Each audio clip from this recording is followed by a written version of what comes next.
자, 우리 계속 빌립보서 읽어가고 있는데 말씀드렸던 것처럼 빌립보 교인들이 이중적인 문제에 봉착되어 있었다. 하나는 외적으로 그들은 신앙 때문에 핍박받아 두려워하고 있었고, 내적으로는 서로 갈등하고 분열하는 속상한 상황 가운데 있었습니다. 이들을 향하여 바울은 복음에 합당한 생활을 하라 촉구했죠. 하늘 시민으로서의 의무를 다하라 하고 말했는데, 그 의무가 무엇입니까? 성도의 의무가 무엇입니까? 그것은 두려워하여 뒤로 물러서지 않는 것이었습니다. 겸손한 마음으로 서로를 용납하고 용서하여 하나 되는 것을 힘쓰는 것이 성도의 의무다라고 말씀을 드렸어요. 자, 오늘 우리가 함께 읽은 본문 빌립보서 2장 5절부터 11절까지는 신약 성경에서 복음의 사건을 가장 웅장하면서도 가장 아름다운 시어로 기록해 놓은 본문입니다. 본문과 관련된 산더미와 같은 문헌들이 있습니다. 책들도 산더미 같고 논문들도 산더미 같이 있지만은, 오늘은 이 본문을 중심으로 왜 성도들이 복음에 합당한 생활을 해야 하는 것이고 또 왜 그렇게 해도 되는지에 대해서 우리 함께 살펴보고자 합니다. 오늘 제가 여러분과 함께 나눌 설교에는 세 가지 요점이 있습니다. 그 첫 번째 요점은 이것입니다. 첫째로, 오늘 본문에 우리가 함께 읽은 본문의 핵심적인 주제는 겸손이 아닙니다. 오늘 본문을 읽으시면 딱 하고 떠오르는 주제가 있을 것인데 그것은 겸손일 것이에요. 두 가지 이유가 있습니다. 첫째로, 이전 문맥에 겸손에 대해 언급하고 있기 때문인데, 빌립보서 2장 3절 말씀 한번 보세요. 아무 일에든지 다툼이나 허영으로 하지 말고 오직 겸손한 마음으로 각각 자기보다 남을 낮게 여기고 하고, 겸손에 대해서 이미 언급하고 있기 때문에 모두 자체가 이 겸손에 관련된 모드로 형성이 되는 것이죠. 둘째로, 본문도 그렇게 말해주고 있는 것 같습니다. 빌립보서 2장 8절 말씀이에요. 사람의 모양으로 나타나사 자기를 낮추시고 죽기까지 복종하셨으니 곧 십자가의 죽으심이라, 이렇게 되어 있으니 이 겸손이라는 주제로 전후가 잘 맞아 떨어지는 것 같습니다. 물론 그렇게 본문을 이해하는 것이 제가 틀렸다고 말씀을 드리는 것은 아니에요. 그러나 제가 말씀드리고자 하는 것은 그것으로는 충분하지 않다 하는 것을 말씀드리고 싶은 것입니다. 왜냐하면 오늘 본문을 그리스도의 겸손이라고 이해하게 되면 빌립보 교인들이 가지고 있었던 이중적인 문제 가운데 한 가지, 곧 분열과 다툼의 문제는 해결할 수 있지만은 다른 문제, 곧 외적인 핍박으로 인한 두려움의 문제는 그대로 남아 있을 것이 아니겠습니까? 여러분, 겸손해진다고 해서 두려움이 사라지는 것은 아니잖아요.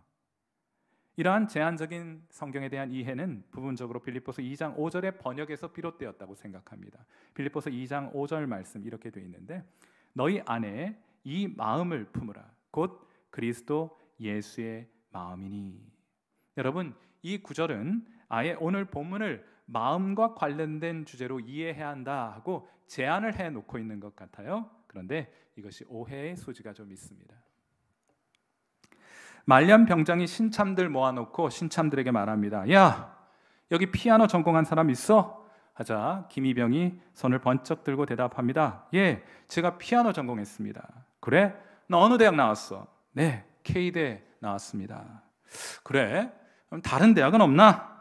박이병이 손을 들고 대답합니다. 저는 Y대 피아노학과 나왔습니다. Y대? 그럼 S대는 없어? 하고 물었어요. 그러자 최이병이 손을 들고 대답합니다.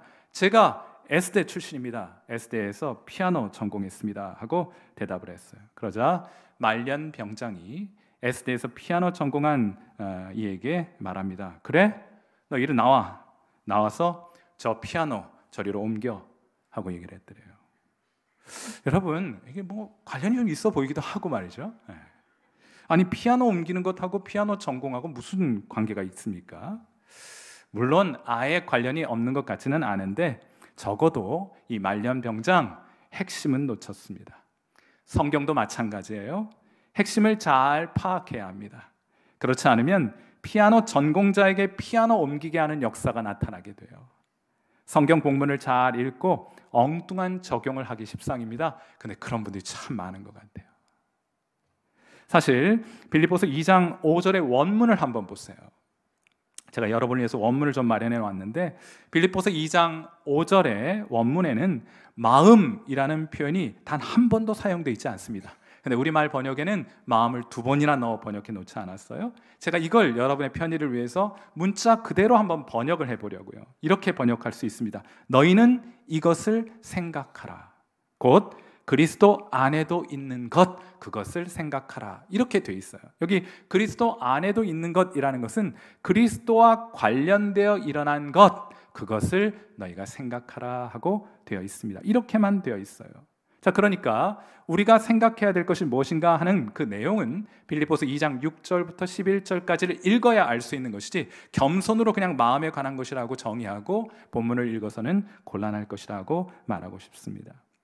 오늘 우리가 함께 읽은 본문 빌립보서 2장 6절부터 11절까지는 크게 두 부분으로 구성이 되어 있어요. 하나는 2장 6절부터 8절까지입니다. 내용은 무엇이냐? 한마디로 그리스도께서 낮아지셨다, 스스로를 낮추셨다 하는 것이에요. 여기까지만 보면 본문의 주제를 겸손이라고 해도 무방합니다. 하지만 본문에는 8절까지만 있는 것이 아니고 9절부터 11절까지도 있어요. 그 본문의 내용 9절부터 11절까지를 한마디로 요약하자면 빌립보서 2장 9절 말씀으로 요약해 볼 수 있습니다. 이 말씀 우리 같이 한번 읽어주세요. 빌립보서 2장 9절 말씀 같이 읽습니다. 시작. 이러므로 하나님이 그를 지극히 높여 모든 이름 위에 뛰어난 이름을 주사. 여러분, 6절부터 8절까지의 주어는 그리스도입니다. 그분이 그렇게 하지 않으셔도 되는데 스스로 하늘 보좌에서부터 일어나 이 낮고 낮은 땅 가운데로 내려오셨어요. 그런데 주님은 거기서부터 더 낮아지셨습니다. 우리를 위해 죄인으로 취급받으셔서 십자가에 못 박혀 돌아가시게 됩니다. 더 이상 낮아질 수 없을 때까지 우리 주님 낮아지신 거예요. 그러자 9절부터 11절 하나님께서 그를 높여주십니다. 이제 하나님 아버지가 본문의 주체가 되어요. 더 이상 높아질 수 없을 때까지 그리스도를 높여주셨습니다. 이것이 빌립보서 2장 6절부터 11절까지의 기본적인 구조입니다. 그러므로 이것이 오늘 설교의 두 번째 요점입니다. 오늘 본문의 핵심적인 주제는 하나님의 주권입니다. 겸손이 아니라 하나님의 주권이에요. 왜냐하면 스스로 낮아진 자를 하나님이 높여주신다 하는 것이 하나님의 주권을 설명하는 성경의 방식이기 때문입니다. 우리가 낮아지면 하나님이 높여주신다. 이것이 성경이 하나님의 주권을 설명하는 방식이기 때문이에요. 다시 한번 빌립보서 2장 9절 말씀 보십시오. 이러므로 하나님이 그를 지극히 높여 모든 이름 위에 뛰어난 이름을 주사. 그리스도가 낮추시니 하나님이 그를 높여주셨습니다. 이 일을 통하여 하나님의 주권이 온 세상에 드러났고 선포되었다는 것이에요. 가만히 목양실에서 설교를 준비하다 생각해 보니 제가 강대상에 서서 설교를 한 지도 이제 20년이 넘었더라고요. 그런데 설교를 20년이나 했는데도 설교하는 것이 제게는 좀처럼 익숙하게 잘 되질 않습니다. 그래서 저는 설교를 할 때 꼭 원고를 작성해서 설교를 하는 편이에요. 어떤 분은 성령의 즉흥적인 인도하심을 따라 설교를 해야 한다면서, 성령에 민감한 채로 설교를 해야 한다면서 원고 없이 단상에 올라 설교를 잘 하시는 분들도 계신데, 저는 그런 경지에 미치지는 못한 모양입니다. 원고 없이는 설교를 잘 할 수가 없어요. 사택에서 교회에 오는 사이에 설교 준비가 다 끝난다고 자랑을 늘어놓는 목사님이 한 분 계십니다. 어느 해 그 교회 사무처리회에서 한 가지 중요한 결정을 내리게 되었습니다. 그 중요한 결정이란 사택을 교회에서 아주 먼 곳으로 옮기는 것이었어요. 왜입니까? 목사님, 설교 준비 좀 오래 가지시라고, 설교 준비할 시간을 충분히 가지시라고 교회에서부터 사택을 아주 먼 곳에 옮기게 되었다는 얘기를 들었어요.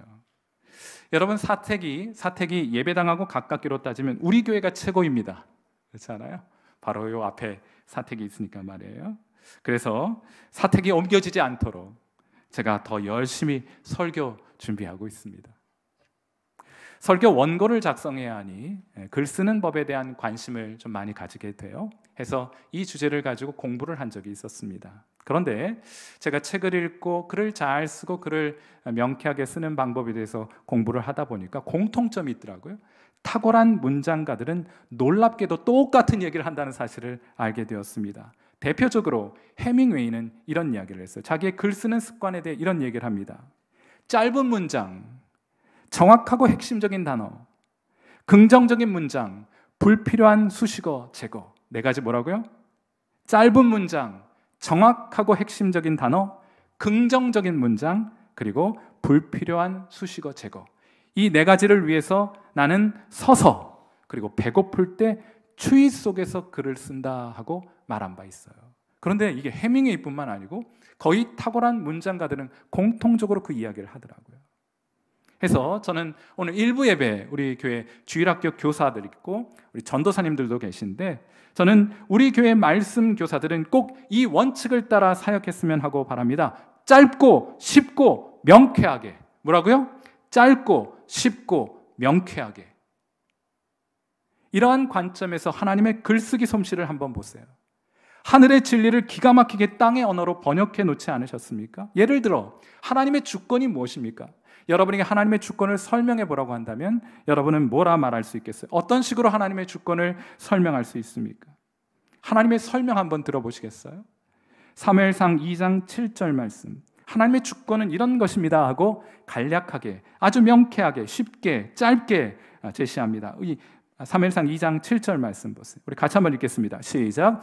여호와는 가난하게도 하시고 부하게도 하시며 낮추기도 하시고 높이기도 하시는도다. 여러분, 참 짧고 쉽고 명료하지 않습니까? 이것이 하나님의 주권이에요. 하나님은 높이기도 하시고 낮추기도 하시는 분이십니다. 이것이 성경이 제시하는 바 하나님의 주권에 대한 정의입니다. 하루는 선지자 사무엘이 이새의 집을 방문합니다. 이스라엘의 왕을 선택하기 위함이었어요. 그러자 이새의 7 아들이 자기가 왕 될까 싶어서 너나 할 것 없이 서둘러 사무엘 앞으로 달려오게 됩니다. 사무엘은 사실 이새의 첫째 아들이 마음에 들었어요. 왜냐하면 외모가 준수했기 때문입니다. 그러자 하나님께서 사무엘에게 이렇게 말씀하십니다. 사무엘상 16장 7절 말씀이에요. 뭐라 말씀하셨느냐? 내가 보는 것은 사람과 같지 아니하니 사람은 외모를 보거니와 나 여호와는 중심을 보느니라 하시더라. 사람은 외모를 봐요. 그러나 하나님은 지금 이 시간도 여러분 마음의 중심을 감찰하시는 하나님인 줄 믿습니다. 그러자 사무엘이 묻습니다. 하나님, 그럼 둘째입니까? 아니야. 셋째입니까? 아니야. 넷째, 다섯째, 여섯째, 일곱째입니까? 아니야. 여러분, 그렇게 일곱째까지 됐는데도 하나님 아니라고 하셨어요. 자, 그렇다면 사무엘이 주소를 잘못 찾아온 것입니까? 그래야 사무엘이 혹시나 하는 마음으로 이새에게 묻습니다. 네 아들이 여기 다 있느냐? 그러자 이새가 사무엘상 16장 11절에서 이렇게 대답합니다. 뭐라 대답하느냐? 이새가 이르되 아직 막내가 남았는데 에이 그는 양을 지키나이다. 제가 이제 번역을 한다면 여기다가 에이 그는 양을 지키나이다. 아버지 이새는 막내가 아예 그럴 가능성이 없는 줄 알고 아예 제쳐 놓았던 것이에요. 그러자 사무엘이 이렇게 말합니다. 사무엘상 16장 11절을 계속 한번 보세요. 자, 그 말을 하자 사무엘이 이새에게 이르되 사람을 보내어 그를 데려오라. 그가 여기 오기까지는 우리가 식사 자리에 앉지 아니하겠노라. 여러분, 여기서 말하는 그가 누구입니까? 바로 다윗이에요. 아무도 주목해보지 않고 아무도 거들떠보지 않았던 다윗을 하나님께서 기다리시겠다는 거예요.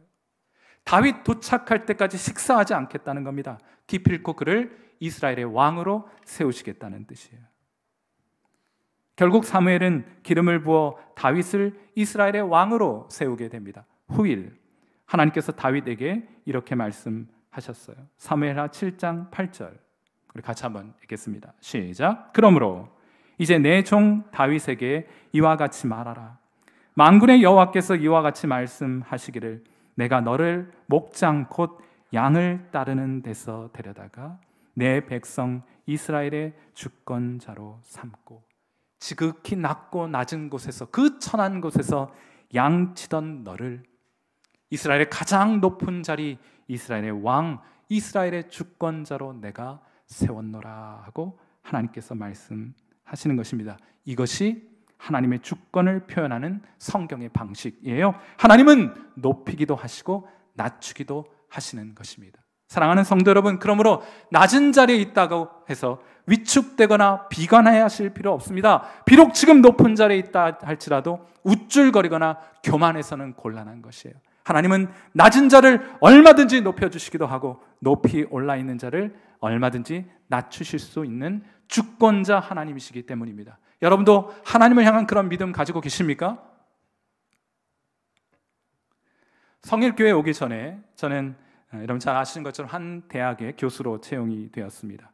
그런데 제가 지금 생각해도 아무리 생각해도 그 채용 과정이 참 희한하고 신묘막측해요. 제가 서류를 접수해 놓고 한참을 기다렸는데 연락이 오지 않아서 제가 궁금해서 학교 교무처에 전화를 했더니 전화 받고 있는 바로 그때 지금 면접이 진행 중이라는 거예요. 무슨 얘기입니까? 제가 서류 전형에서 떨어졌다는 얘기예요. 그런데 그날 저녁 밥 먹고 있는데 학교에서부터 전화가 왔어요. 그날 금요일 저녁이었는데 다음 주 월요일 학교에 면접 보러 올 수 있겠느냐고 얘기를 하더라고요. 뭐 안 갈 이유가 어디 있겠어요. 당장에 달려갔습니다.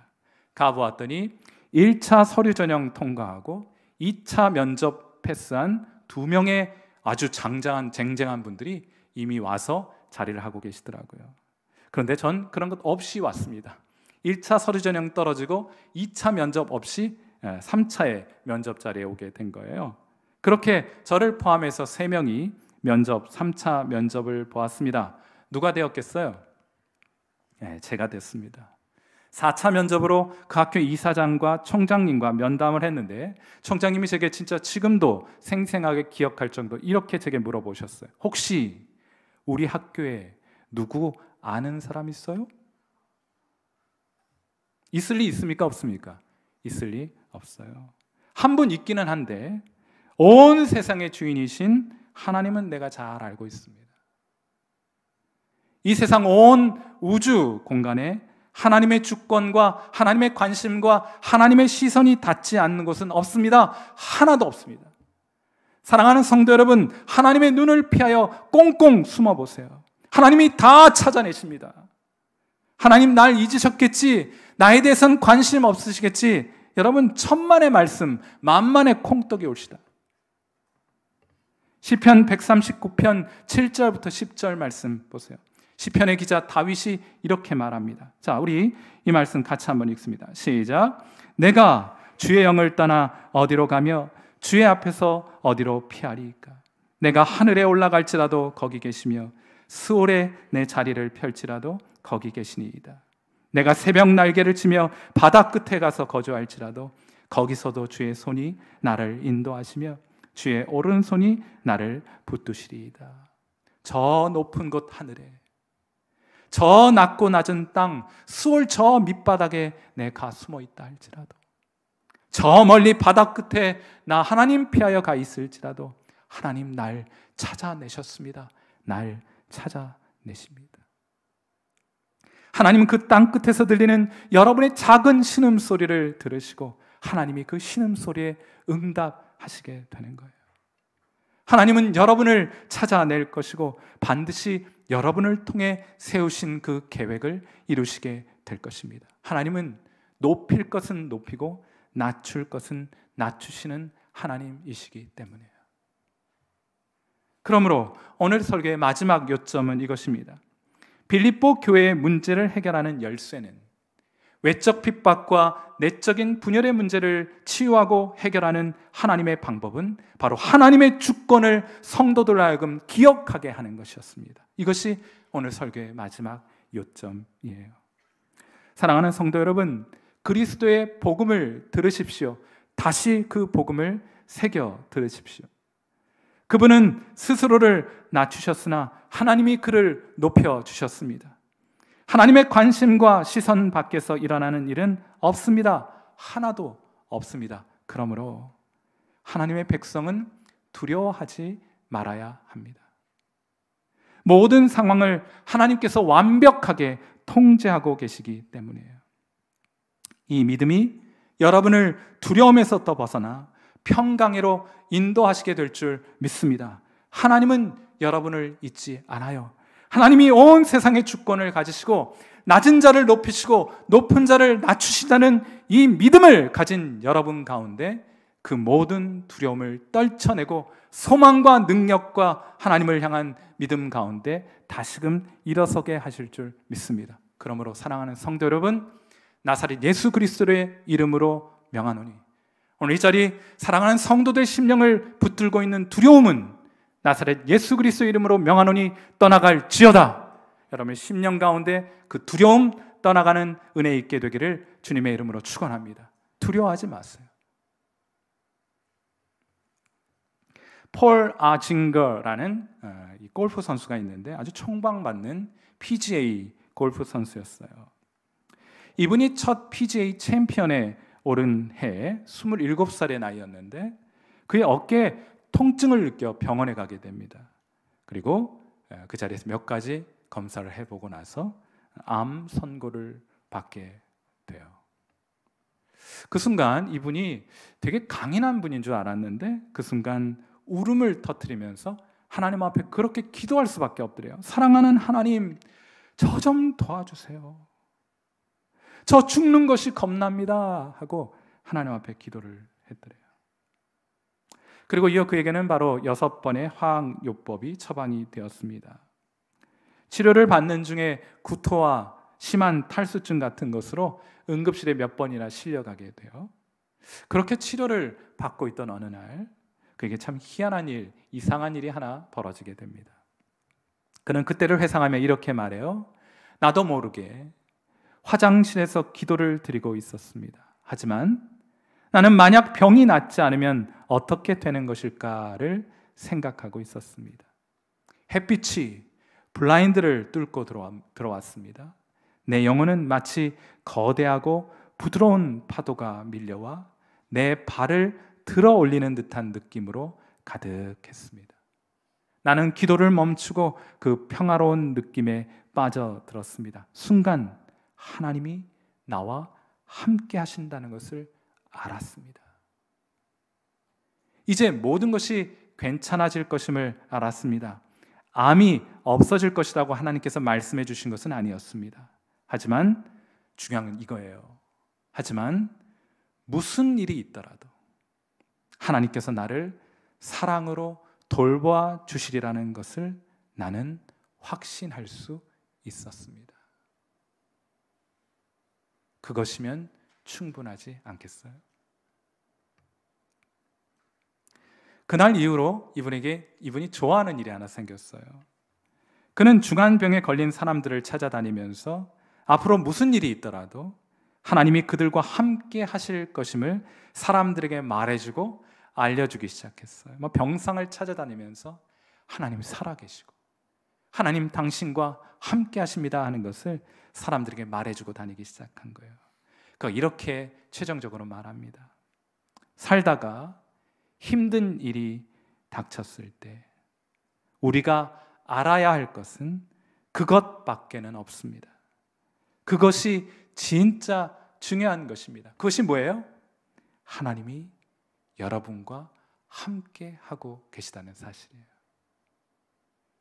여러분에게 묻고 싶습니다. 하나님은 여러분과 함께 하고 계십니까? 여러분은 그것을 확신하고 계십니까? 이 확신이 여러분에게서 두려움을 떠나가게 해 줄 것입니다. 하나님이 나와 함께 하십니다. 저를 따라서 한번 해보시겠어요? 하나님이 나와 함께 하십니다.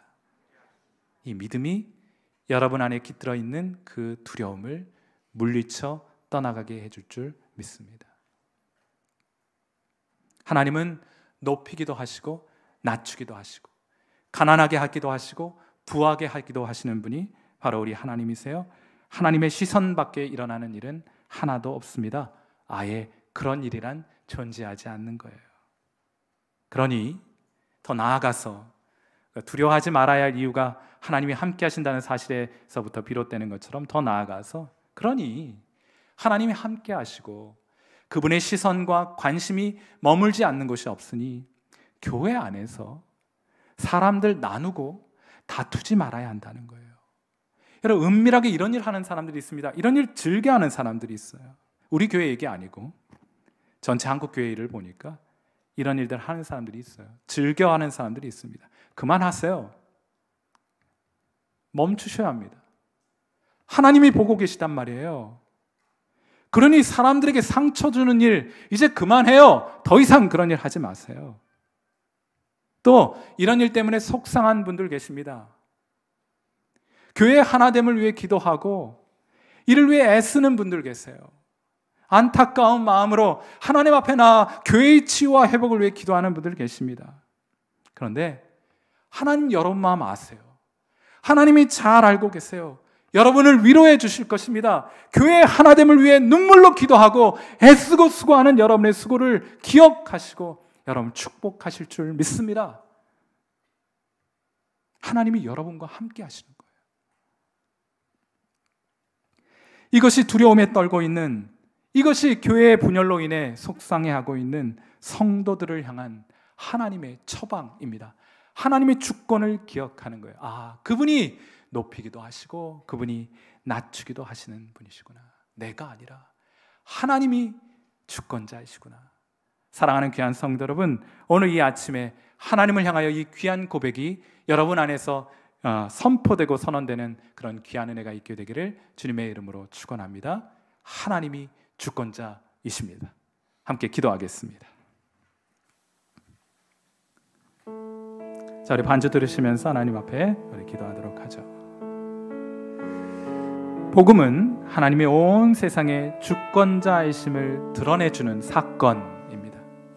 그리스도는 낮추셨고 하나님은 그를 높이셨습니다. 이 변함없는 복음의 사건이야말로 이 세상에, 아니 온 세상의 주권자가 하나님이심을 드러내 보이는 사건이 아니면 무엇이라는 말입니까? 여러분, 그분이 여러분의 삶 속에 그분의 주권을 행사하신다면 여러분의 삶 속엔 어떤 변화가 나타날 것이라고 생각하십니까? 그것을 기도의 제목으로 삼고 믿음으로 기도하는 거예요. 하나님이 오늘 우리의 삶에 주권자로 역사하신다면 어떤 변화가 기대되고 나타날 것인가? 이것이 여러분의 기도 제목이 되어야 되는 거예요. 또한 우리는 지금 하나님 앞에 있습니다. 하나님, 여러분 마음의 중심을 아세요. 하나님을 향한 그 귀한 마음 하나님이 놓치지 않습니다. 다 알고 계세요. 교회를 사랑하는 그 마음, 교회를 하나 되게 하기 위해 애쓰고 수고하는 그 마음 하나님이 아시고 여러분을 오늘 위로하십니다.